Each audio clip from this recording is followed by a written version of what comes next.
These are the only fruits and veggies you should be eating in October. Why? Because they're in season and perfect for my Autumn Green Smoothie. So grab those pumpkins and watch this. I buy all my fruits and veggies fresh from the local farmer's market, but I still give them a good rinse when I get home, just to get off any extra dirt or grime, you know?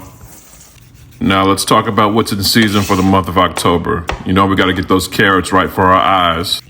Sweet potatoes aren't just for pie, they're good on their own too. They're full of good carbs to keep you energized.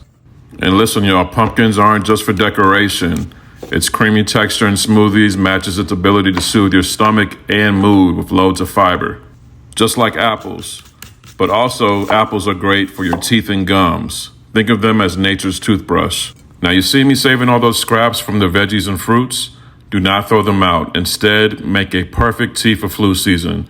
If you want my flu blocker tea, leave the comment tea below.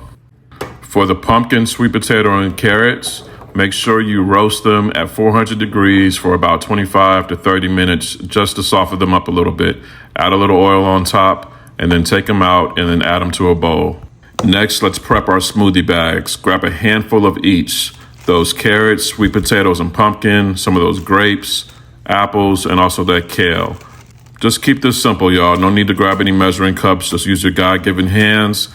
Go ahead and throw these bags in the freezer. So anytime that you're ready for one of your smoothies, all you gotta do is grab a bag and then make this smoothie right here. Use alkaline water as your base, add chia seeds, your fruits and vegetables, some yogurt, and then this spice right here, the Vital Spice Immune Boost. This is full of all the herbs and spices you need to keep healthy during flu season. Get it from UncleDibbz.com.